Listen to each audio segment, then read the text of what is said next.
नमस्कार. आजची रेसिपी आहे भंडाऱ्यातील स्पेशल बटाटा शाक.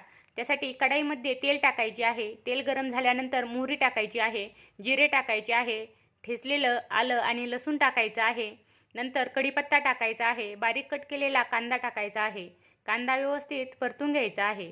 कांदा परतल्यानंतर टोमॅटो टाकायचा आहे.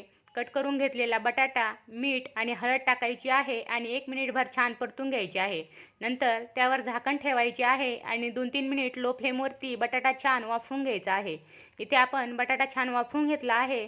आता त्यामध्ये लाल तिखट, किचन किंग मसाला आणि गरम मसाला टाकायचे आहे आणि व्यवस्थित मिक्स करून घ्यायचे आहे. मिक्स केल्यानंतर त्यामध्ये 2 ग्लास गरम पाणी टाकायचे आहे. इथे आपण पाणी टाकले आहे आणि व्यवस्थित मिक्स करून घेतले आहे. नंतर त्याला छान उकळी आणून घ्यायची आहे.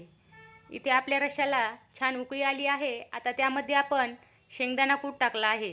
शेंगदाणा कूट टाकून पुन्हा झाकण ठेवून 2-3 मिनिट भाजी छान शिजवून घ्यायची आहे. इथे आपला बटाटा छान शिजला आहे. वरून कोथिंबीर टाकायची आहे. तयार आहे आपली भंडाऱ्यातील बटाटा शाक. अशाच रेसिपींसाठी चॅनलला लाईक आणि सबस्क्राईब करा. धन्यवाद.